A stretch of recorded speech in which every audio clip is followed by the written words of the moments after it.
고린도전서 2장 6절에서 16절입니다.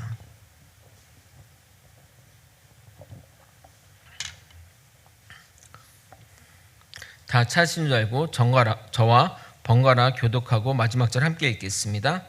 그러나 우리가 온전한 자들 중에서는 지혜를 말하노니 이는 이 세상의 지혜가 아니요 또 이 세상에서 없어질 통치자들의 지혜도 아니요 오직 은밀한 가운데 있는 하나님의 지혜를 말하는 것으로서 곧 감추어졌던 것인데 하나님이 우리의 영광을 위하여 만세 전에 미리 정하신 것이라. 이 지혜는 이 세대의 통치자들이 한 사람도 알지 못하였나니 만일 알았더라면 영광의 주를 십자가에 못 박지 아니하였으리라. 기록된 바 하나님이 자기를 사랑하는 자들을 위하여 예비하신 모든 것은 눈으로 보지 못하고 귀로 듣지 못하고 사람의 마음으로 생각하지도 못하였다 함과 같으니라. 오직 하나님이 성령으로 이것을 우리에게 보이셨으니 성령은 모든 것 곧 하나님의 깊은 것까지도 통달하시느니라. 사람의 일을 사람의 속에 있는 영 외에 누가 알리요? 이와 같이 하나님의 일도 하나님의 영 외에는 아무도 알지 못하느니라. 우리가 세상의 영을 받지 않고 오직 하나님으로부터 온 영을 받았으니 이는 우리로 하여금 하나님께서 우리에게 은혜로 주신 것들을 알게 하려 하심이라. 우리가 이것을 말하거니와 사람의 지혜가 가르친 말로 아니하고 오직 성령께서 가르치신 것으로 하니 영적인 일은 영적인 것으로 분별하느니라. 육에 속한 사람은 하나님의 성령의 일들을 받지 아니하나니 이는 그것들이 그에게는 어리석게 보이며 또 그는 그것들을 알 수도 없나니 그러한 일은 영적으로 분별되기 때문이라. 신령한 자는 모든 것을 판단하나 자기는 아무에게도 판단을 받지 아니하느니라. 함께 읽겠습니다. 누가 주의 마음을 알아서 주를 가르치겠느냐? 그러나 우리가 그리스도의 마음을 가졌느니라. 아멘. 인간은 자신 이외에 누군가 없다고 생각하게 되면 끊임없이 높아지려는 교만한 본성이 있습니다. 이것이 원죄의 핵심이고 우리를 죄악과 멸망으로 이끌어갑니다.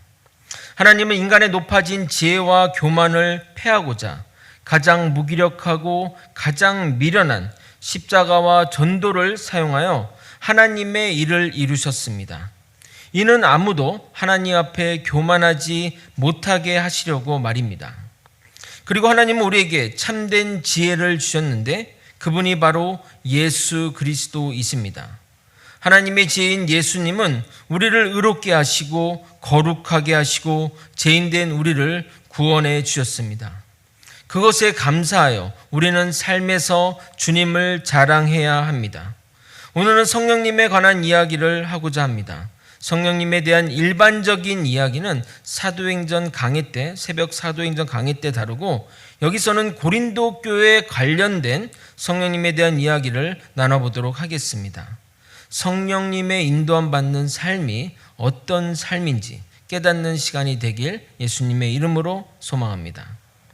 사도 바울이 유일하게 사역 가운데 실패의 경험이 있는 곳이 바로 아덴입니다.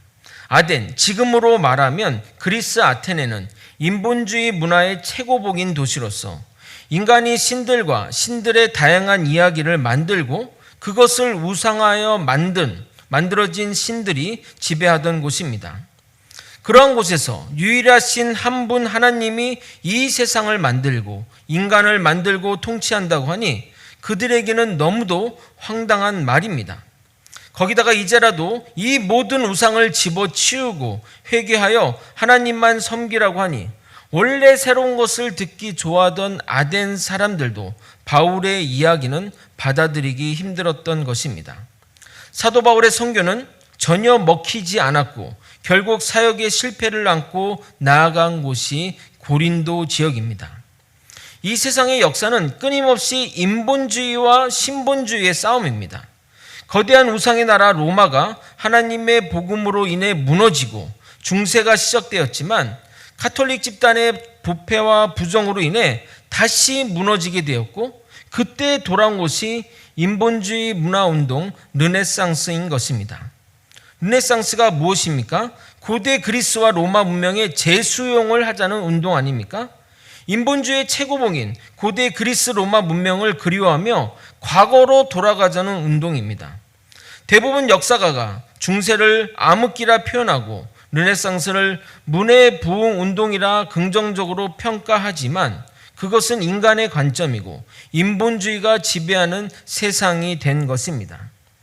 이러한 실패의 경험을 가진 사도 바울은 고린도 지역에 이르러서는 이제는 말의 지혜로 하지 않기로 마음먹었습니다.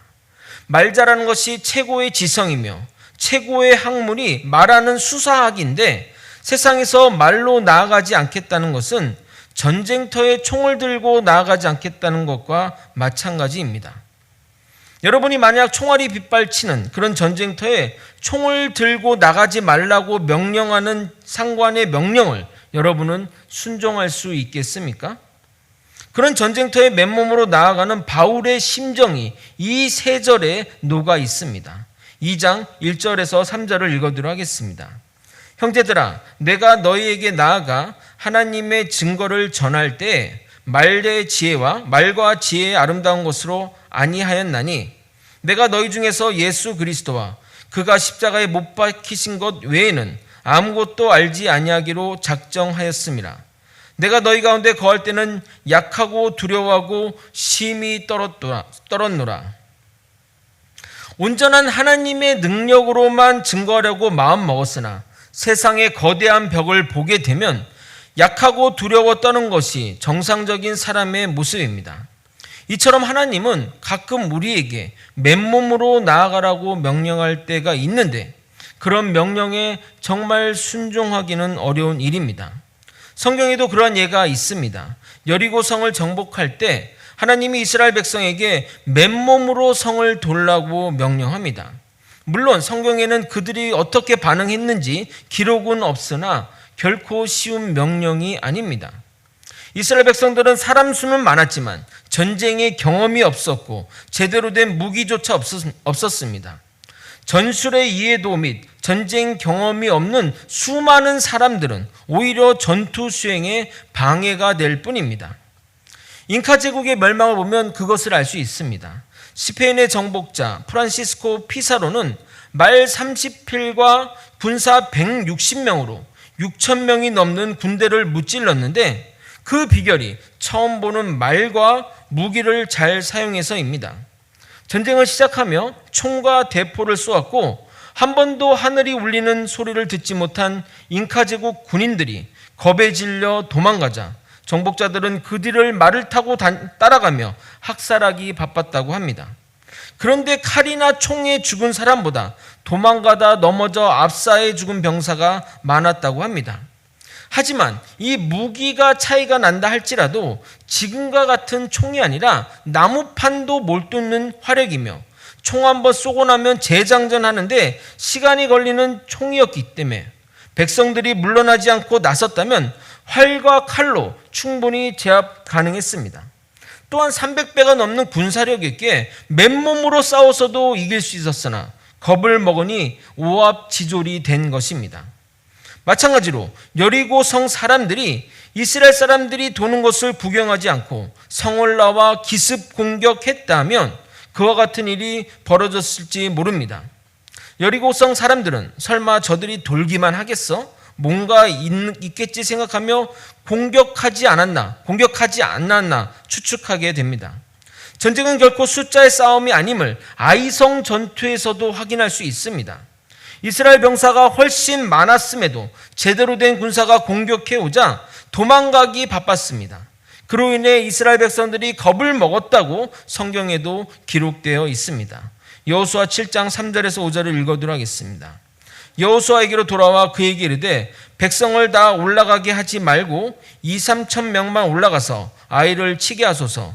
그들은 소수이니 모든 백성이 그리로 보내어 수고롭게 하지 마소서 하므로 백성 중 3,000명쯤 그리로 올라갔다가 아이 사람 앞에서 도망하니 아이 사람이 그들을 36명쯤 쳐 죽이고 성문 앞에서부터 스바림까지 쫓아가 내려가는 빌탈에 쳤으므로 백성의 마음이 녹아 물같이 된지라. 오늘 본문 1절에서 3절은 고린도 지역 사역 초창기 때 동료들과 떨어져 홀로 남겨진 사도 바울이 느끼는 그 고독함과 말의 지혜로 예수님을 전하지 않기로 했던 사도 바울의 고뇌가 느껴지는 고백이라 하겠습니다. 사도 바울은 과거의 실패도 극복해야 하는 동시에 그 전과 다른 방식으로 복음을 전해야 했기 때문에 두려움이 배가 되었을 것입니다. 그런 가운데 그가 선택한 방법은 하나님께 전적인 의지였습니다. 인간의 지혜를 최고로 치며 말의 지혜가 아니면 설득이 되지 않는 그곳에서 말의 지혜를 사용하지 않겠다는 것은 결국 하나님만 의지하겠다는 의지의 표현인 것입니다. 사도 바울은 배울 만큼 배운 자이고 그가 가진 지식으로 충분히 그들을 제압할 수 있었을 것이나 그렇게 하지 않았습니다. 말의 지혜로 사람들이 믿게 된다면 칼로 흥한 자 칼로 망한다고 또 다른 지혜로 인해 무너질 것입니다. 또한 그렇게 된다면 사도 바울은 고난의 길로 나아갈 수도 있었을 것입니다. 내가 이 정도 되니 사람들이 믿는 것이라고 착각하며 말입니다. 그러나 하나님의 능력으로 믿게 된다면 그들은 하나님의 믿음 안에 거하게 될 것이고 주님이 돌보시는 자의 삶을 살아갈 것입니다. 손호왕 목사님이 설교 가운데 간증처럼 말했지만 하나님을 아버지로 둔 자의 바른 모습이라 생각해 소개해드리도록 하겠습니다. 목사님이 이곳에서 사역을 하면서 하나님께 이렇게 기도했다고 합니다. 하나님이 보내셨으니 하나님이 주셔야 할 것 아닙니까? 이게 내 사역인가요? 안 주시면 떠날랍니다. 그 말의 핵심은 하나님이 해주셔야만 가능한다는 믿음의 고백이 담겨 있는 것입니다. 그런데 하나님이 그 귀여운 투정을 귀히 여겨 이제는 중고등부 아이들이 20명에 육박하고 있습니다. 그것도 부모가 교회를 다니지 않는 순수한 아이들로 말입니다. 여러분, 기적을 왜 다른 곳에서 찾으십니까? 거제 소망교회가 기적의 현장입니다. 지금같이 전도가 꽉 막힌 때 중고등부가 3개월 만에 20명이나 온다는 것은 정말 기적 중에 기적입니다. 심지어 그 중에 절반이 제자훈련을 신청했으니 더 놀라운 기적 아닙니까? 이번 여름의 휴가차 동기 목사님 또는 지인 목사님들이 많이 방문했습니다. 그러면서 서로 교회 이야기를 하는 중에 우리 교회 이야기를 하면 정말 거짓말 안 하고 다 깜짝 놀랍니다. 저는 그들이 놀라서 저도 놀랍니다. 현재 코로나 팬데믹 이후로 중고등부 학생 수가 30% 이상 줄었고 그리고 나오는 70%도 절반은 온라인으로 드리겠다고 예배에 안 나온다고 합니다. 온라인으로 진짜 드리는지 아니면 좋은 핑계 대고 안 나오는지 몰라 골머리를 앓고 있어서 온라인 예배를 중단할까 고민하고 있다고 합니다. 한 교회는 작년에 교인 수가 700명인데 중고등부 실예배 드리러 나오는 예배 인원수가 20명밖에 안 된다고 하니 우리 교회 보고 놀라지 않겠냐 이 말입니다. 제가 설교 때 말했지만 어느 교회가 전도 축제 때 가장 많이 전도한 축제, 이번 봄에 있었던 일이래요. 가장 많이 전도한 친구에게 아이패드를 준다고 시상을 걸었는데 1등한 친구가 2명 데려와서 타갔다고 합니다. 그 데려온 2명도 그 다음 주는 안 나왔다고 하니 얼마나 한심스럽습니까? 우리는 줄기차게 아이들과 축구하고 손 목사님 애들 하굣길에 이유 없이 자전거 타고 돌아다니면서 만나는 친구들 과자 사주면서 이룬 역사입니다. 정말 전도의 미련함으로 말입니다. 여기 오신 목사님들이 하나같이 여기서 사역하는 제가 부럽다고 합니다. 거제 소망교회 성도 여러분, 우리 교회가 저력 있는 교회입니다. 자부심을 가져도 됩니다. 거제 소망교회를 더 멋지고 위대한 교회로 만들어가길 예수님의 이름으로 소망합니다. 다시 본문으로 들어와 말의 지혜로 하지 않기로 결심한 사도 바울은 성령의 임재와 능력으로 하나님을 증거하려고 마음먹었습니다. 왜냐하면 그들의 믿음이 지혜에 있지 않고 하나님의 능력에 있게 하려고 말입니다. 4절과 5절을 읽어드리도록 하겠습니다. 내 말과 내 전도함이 설득력 있는 지혜의 말로 하지 아니하고 다만 성령의 나타나심과 능력으로 하여 너의 믿음이 사람의 지혜에 있지 아니하고 다만 하나님의 능력에 있게 하려 하였노라. 아멘. 이어지는 6절부터 하나님이 예비하신 세 번째 지혜, 성령님에 관한 내용입니다. 물론 삼위일체 하나님이시기에 하나님, 예수님, 성령님 모두 한 분이시지만 시간의 구분상 세 번째 지혜로 명명한 것입니다. 신학적인 내용을 조금 이야기해 드리면 우리의 구원의 역사를 삼위일체 하나님이 협력하여 이루시는데 그 역할이 주체마다 다르게 일하십니다. 하나님은 우리의 모든 구원을 계획하시고 운영하십니다. 설계자이자 관리자라 할 수 있습니다. 예수님은 우리의 구원을 위해 직접 일하십니다. 당신이 죽으심으로써 구원이 실제가 되는 것입니다. 구원의 집행자, 완성자라고 할 수 있습니다. 성령님은 예수님이 완성한 구원을 우리에게 적용시키시고 구속 대상자들을 진리 가운데 이끄십니다. 구원의 판매자 또는 운영자라고 할 수 있습니다.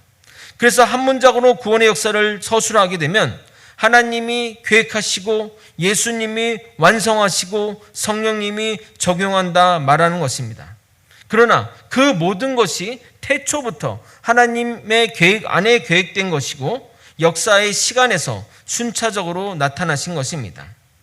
본문으로 들어가 사도 바울은 이 지혜를 소개하며 그 대상을 한정하여 말하고 있습니다. 6절에 온전한 자들은 믿음을 가진 자들을 말하는 것인데 그들에게 한정하는 이유는 이 지혜를 말해도 신앙 없는 자들이 이해하지 못할 것이기 때문에 그렇게 한정해서 말하는 것입니다. 이 지혜는 인간의 지혜가 아닌 하나님의 지혜인데 그동안 감추어져 있었으나 실제는 만세전에 예비된 것을 알려줍니다. 이 지혜를 통치자들이 알았다면 예수님을 십자가에 못 박는 우를 범하지 않았을 것입니다. 그 지혜는 보지도 듣지도 생각지도 못한 것인데 그 지혜의 정체를 드디어 사도 바울이 공개합니다. 사도 바울이 6절부터 9절까지는 이 지혜를 소개하기 위한 전주 형식으로 거창하게 지금 이야기하고 있는 겁니다. 10절을 함께 읽어보도록 하겠습니다. 함께 읽겠습니다. 시작. 오직 하나님이 성령으로 이것을 우리에게 보이셨으니 성령은 모든 것 곧 하나님의 깊은 것까지도 통달하시느니라. 하나님의 지혜가 성령님이신데 그 성령님을 통해 하나님의 깊은 것을 우리에게 보여준다고 말하는 겁니다. 제가 전하는 메시지가 여러분에게 은혜가 되고 감동이 되고 아멘이 되는 이유는 단 하나, 성령의 역사하심입니다.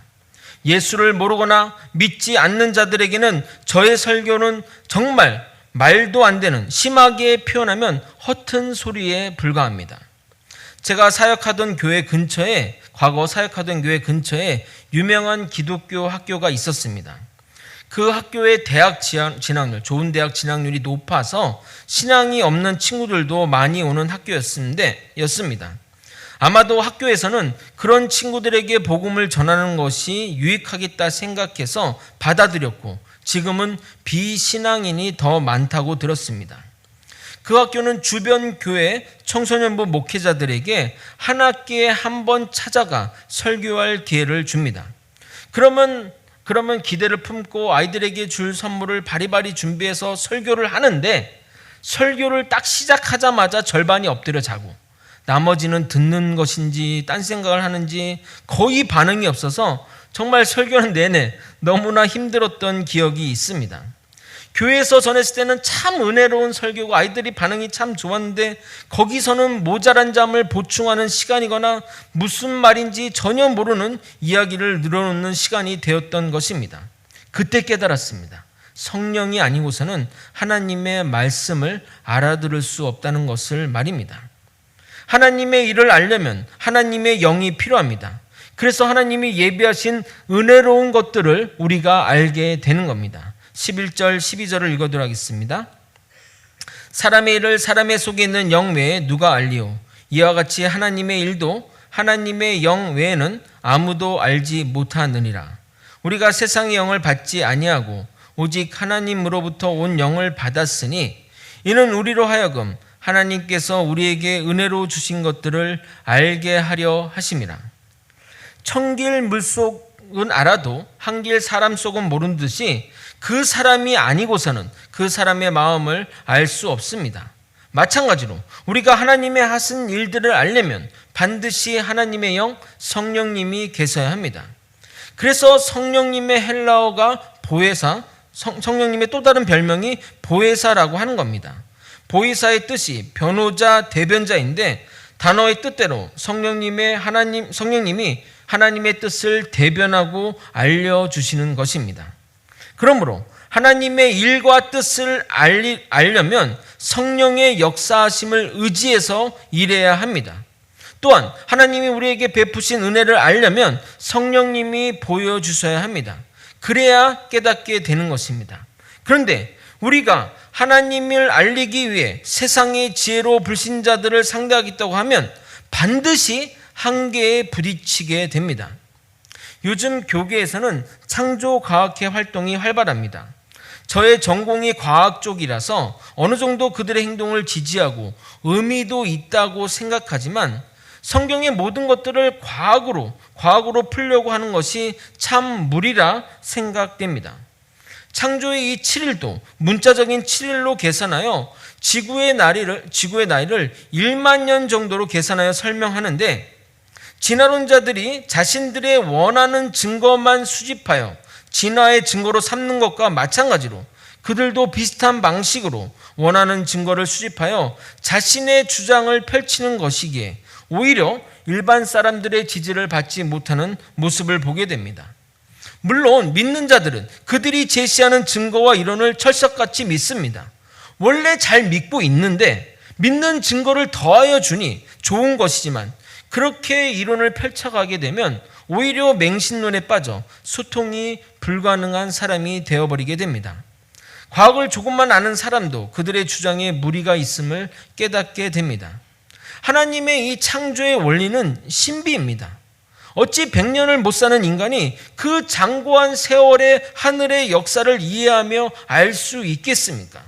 사도 바울은 이러한 사실을 미리 알고 우리에게 이렇게 말씀하십니다. 13절 14절을 읽어드리도록 하겠습니다. 우리가 이것을 말하였거니와 사람의 지혜가 가르친 말로 아니하고 오직 성령께서 가르친 것으로 하니 영적인 일은 영적인 것으로 분별하느니라. 육에 속한 사람은 하나님의 성령의 일들을 받지 아니하나니 이는 그것들이 그에게 어리석게 보이며 또는 그는 그것들을 알 수도 없나니 그러한 일은 영적으로 분별되기 때문이라. 영적인 일들, 하나님의 모든 일들은 영적인 것으로 분별이 가능합니다.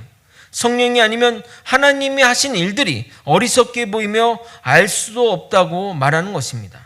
우리도 그렇지 않았습니까? 예수님 믿기 전에 말로써 창조했다 이런 것들이 다 말도 안 되는 얘기하는 것처럼 들리지 않았냐? 이 말입니다.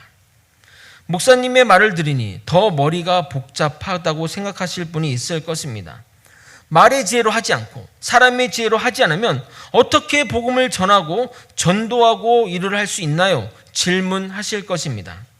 우리가 성령님을 부릴 수 있는 존재도 아니고 말입니다. 어떤 문제 많은 목회자는 자신이 성령님을 부릴 수 있는 것처럼 말하는데 절대 그렇지 않습니다. 잘못된 성령의 이해로 인한 것이고 자신이 뭔가 대단한 능력이 있는 것처럼 포장하기 위해 하는 그릇된 행동인 것입니다. 새벽에 사도행전 강의 때 그 부분을 차차 다루도록 하겠고 오늘은 어떻게 성령의 역사 가운데 하나님의 일들을 할 수 있는지 나누도록 하겠습니다. 성령님의 능력과 역사하심을 바란다면 우리는 반드시 기도로 시작해야 됩니다. 제자들이 예수님처럼 능력 발휘를 못하자 예수님께 어떻게 해야 그런 능력을 발휘할 수 있는지 물어보게 됩니다. 그때 주님이 이렇게 말씀하십니다. 마가복음 9장 28절에서 29절입니다. 집에 들어가심에 제자들이 조용히 묻자오되 우리가 어찌하여 능히 그 귀신을 쫓아내지 못하였나이까? 이르시되 기도 외에 다른 것으로는 이런 종류가 나갈 수 없느니라 하시니라. 이 말은 귀신 쫓는 일에만 기도를 하라는 말이 아닙니다. 주님의 일하심을 바란다면 기도밖에 없다는 것을 말하는 것입니다. 기도는 하나님의 보좌를 움직인다고 말합니다. 즉 기도를 통해 하나님의 역사를 바라는 겁니다. 만약 내가 내 힘으로 하겠다면 기도를 굳이 왜 하겠습니까? 하나님의 일하심을 바라기 때문에 우리가 하나님께 기도하는 겁니다. 또한 우리가 기도하면서 우리가 성령님보다 앞서지 않고 그분이 나를 통해 충분히 역사하시도록 우리의 주권을 주님께 맡겨야 합니다. 가끔 어떤 분들은 기도하는 것까지는 좋은데 기도 후에 자기 의지대로 행동하시는 분들이 있습니다. 그것은 성령님의 인도함을 받는 삶이 아닙니다. 우리가 우리의 모든 선입견과 자아를 내려놓고 기도를 하게 되면 내 안에 계시는 성령님이 세미한 음성으로 우리에게 알려주십니다. 성령님이 목소리가 작아서 세미한 음성으로 말씀하시는 것은 아니지만 우리가 집중하는 세상의 소리 또는 내 안의 소리가 커서 상대적으로 성령님의 소리가 세미하게 들리는 겁니다.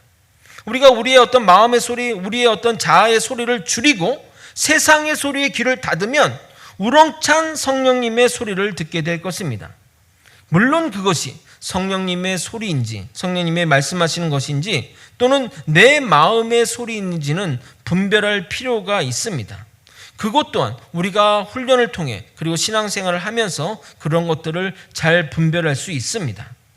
그리고 그 성령님의 소리에 민감하여 반응하고 순종하면 성령님의 인도함을 받는 삶이 되고 그때부터 우연인 듯 아닌 듯한 일들이 펼쳐지게 됩니다. 그 길을 믿음으로 나아가면 되는 것입니다. 사도 바울 또한 고린도에서 성령님의 인도함을 받아 살아갔음을 확인할 수 있습니다. 우리가 성령님의 인도함을 믿는다면 우리가 반드시 전제될 것이 하나가 있는데 바로 그것은 우리 삶에 우연은 없다입니다.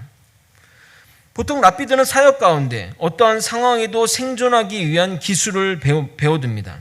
그래서 보통 율법을 공부하고 연구하는 자들에게 몸을 쓰는 일을 선택하지 않는데 사도 바울은 몸을 쓰는 그것도 하층민이 주로 하는 텐트 만드는 기술을 배웠습니다. 사견이지만 사도 바울은 이과적인 성향의 사람이 아닌가 추측해 봅니다. 나중에 그 이유를 하나씩 설명드리겠지만 그의 말과 행동을 보면 제가 이과라서 좀 느껴지는 것들이 있습니다. 그래서 텐트 만드는 일을 선택하지 않았나 추측해 봅니다. 그런데 그가 고린도 지역에 오자마자 로마 황제 글라우디오가 로마에서 유대인의 추방령을 내렸고 그 추방된 인원 중에 아굴라와 브리스길라가 부부가 있었고 하필 그들의 직업이 텐트를 만드는 기술인데 추방된 사람으로 인해 텐트가 많이 필요했고 일손이 부족한 가운데 사도 바울이 일하게 되므로 그들의 인연이 시작되었고 결국 고린도 교회의 탄생으로 나아간 것입니다.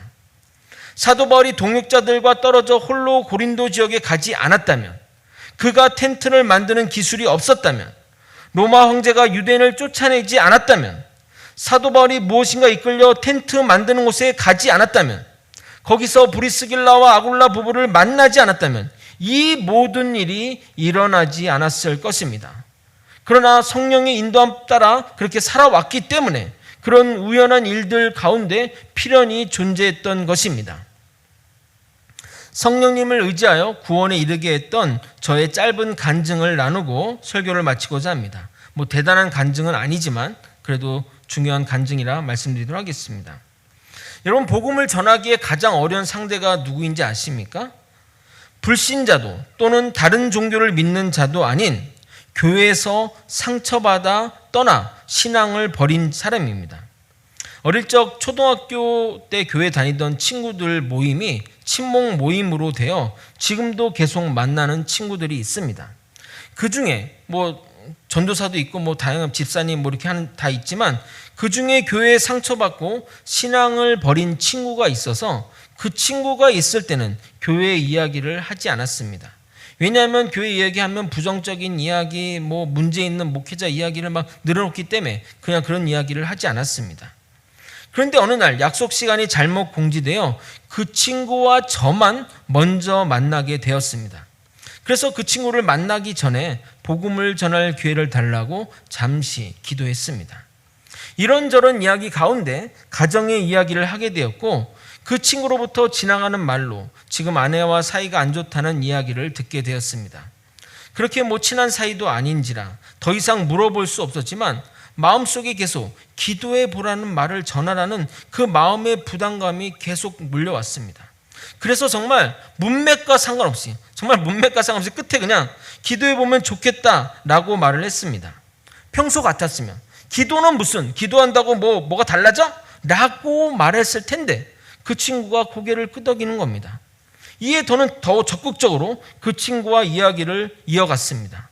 그러니까 그 친구가 그 이야기를 하는데 그 친구는 자폐 스펙트럼이 있는 아들이 있고 그 아들로 인해 아내와 자주 싸우게 되었고 그리고 그 아이를 치료하는 가운데 경제적인 어려움이 겪으면서 아내와 이혼을 하려고 생각 중에 있었던 겁니다. 내가 대단한 말을 한 것도 아니고 그냥 그 친구를 위로해주고 함께 손잡고 기도해주고 다음 주부터 교회에 같이 나가기로 약속하게 되었습니다. 지금은 교회 안수집사가 되어 교회에서 중추적인 역할을 하고 저의 기도의 동역자가 되었습니다.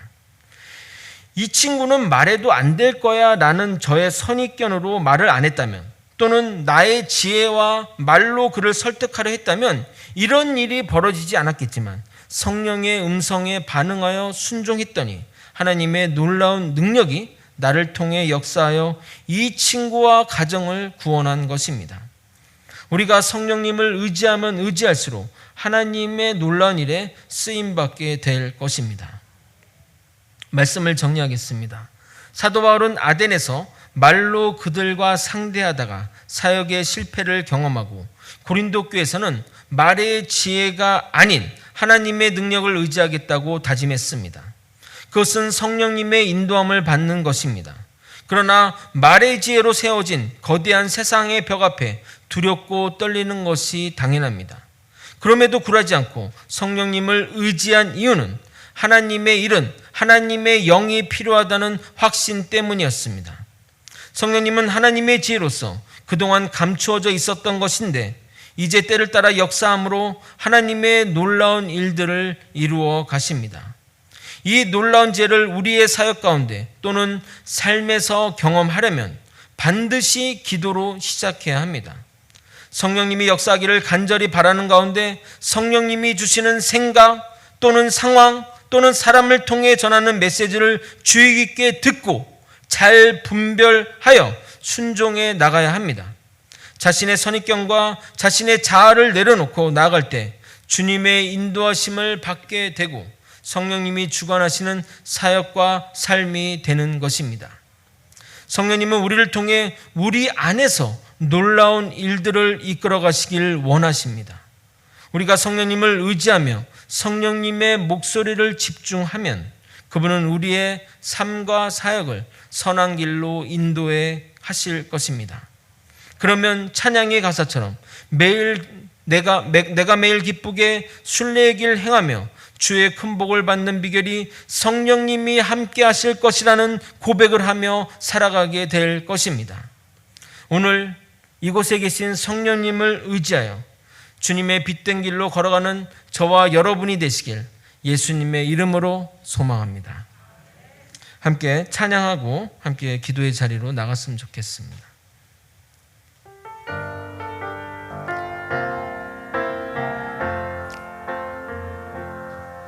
오늘 이곳에 계신 성령님 우리에게 말씀하시고 우리를 가르치소서.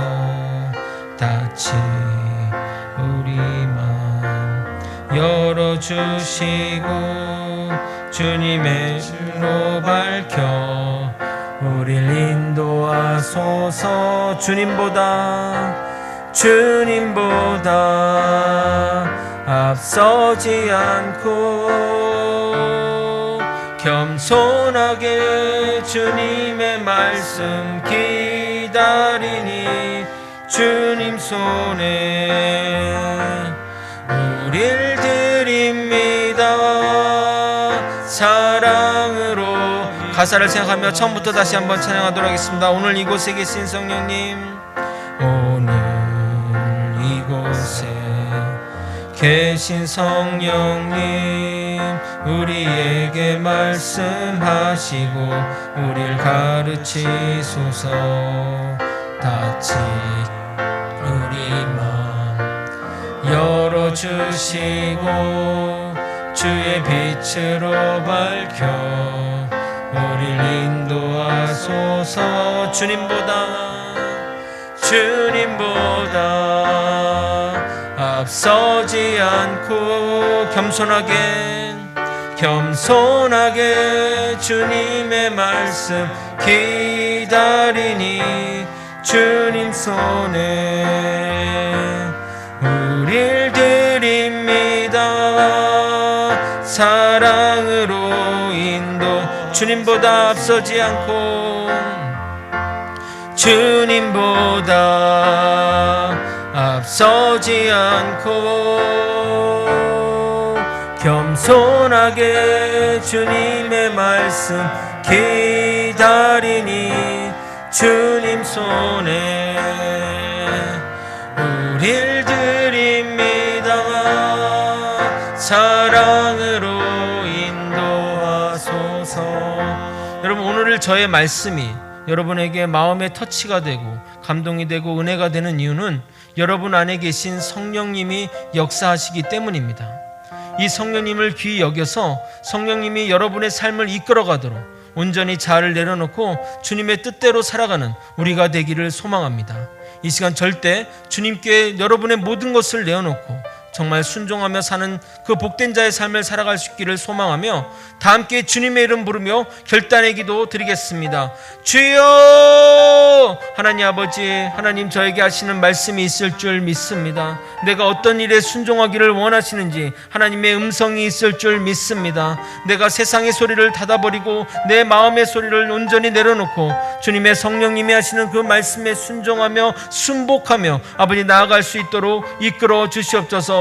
내가 주저하는 것이 무엇입니까? 그것이 하나님의 뜻이라면 나는 순종하고 나아가겠습니다. 우리를 이끄시는 주님의 그 말씀에 순종하여 살아가는 믿음의 사람들이 되게 도와주시옵소서. 하나님의 말씀을 거역하며 아버지 내 뜻대로 사는 인생이 아니라 하나님의 인도함 받아 하나님의 능력 안에 거하며 하나님 안에 거하는 아버지 축복된 삶을 살아갈 수 있도록 이끌어 주시옵소서. 하나님이 함께함이 가장 큰 복임을 깨닫는 우리가 주님과 동행하며 살아가는 믿음의 삶을 다 살아갈 수 있도록 역사하시고 이끌어 주시옵소서. 내 것을 내려놓고 내 자아와 내 생각들과 그리고 세상이 말하는 소리를 아버지 닫아버리고 온전히 주님이 내 안에서 역사하시는 성령의 음성에 민감하게 반응하여 그 길에 순종하며 나아가는 자 되게 도와주옵소서. 잠잠히 생각해 보기 원합니다. 주님이 나에게 무엇을 원하시는지, 주님이 내가 어떤 일을 하기를 원하는지, 주님의 기쁜 뜻이 무엇인지, 아버지 나를 통해 하나님 역사하시기가 무엇인지 깨닫고 주님께 나아가는 믿음의 사람들이 되게 도와주시옵소서. 하나님 아버지, 거제 소망교회 성도들 한 분 한 분 하나님이 부르신 줄 믿습니다. 그들의 삶 가운데 하나님의 역사가 이루어지게 도와주시고 하나님이 그들을 통해 놀라운 역사를 이끌어갈 수 있도록 도와주시옵소서. 아버지, 거제 소망교회가 그런 교회로 빛나기 원합니다. 하나님 말씀에 순종하여 성령님 인도함 받아 하나님 능력 안에 거하는 교회가 되길 원합니다. 우리 모든 성도들 그런 축복된 삶을 살아갈 수 있도록 역사하시고 이끌어 주시옵소서. 온전히 주님만 의지하며 주님만 바라보며 살아가는 우리 주의 백성들 되게 도와주시옵소서. 사랑이 많으신 하나님 아버지, 내 생각과 내 뜻과 내 의지를 온전히 내려놓고 또 세상이 말하는 이야기에 귀를 닫고 성령님이 하시는 그 음성에 순종하여 내가 마음에 아버지 하나님이 원하시는 그 길을 순종하며 나아갈 수 있도록 이끌어 주시옵소서. 주님, 내가 무엇을 하기를 원하십니까? 주님, 내가 무엇을 해야 주님을 기쁘시게 할 수 있겠습니까? 이 물음에 답하며 주님께 나아가는 믿음의 성도들이 다 되게 도와주시옵소서. 아버지여, 저는 주님의 뜻대로 살기 원합니다. 주님이 원하시는 길로만 가길 원합니다. 주님, 온전히 이끌어 주시옵소서. 온전히 주님만 따르는 믿음의 백성들이 다 될 수 있도록, 우리 거제 소망교회 성도들이 다 될 수 있도록 주님 역사하여 주시옵소서. 강구하며 이제는 우리 구주 예수 그리스도의 은혜와 우리 하나님 아버지의 크신 사랑과 성령 하나님의 감동감화 교통 역사하시는 귀한 은총이 우리의 생각과 지혜를 내려놓고 기도 가운데 성령님이 이끄신 대로 순종하며 나아가는 믿음의 성도님의 마음과 영혼과 육신의 건강과 그 가정과 사업과 직장과 모든 것 위에 이제로부터 영원히 함께 있을지어다. 아멘.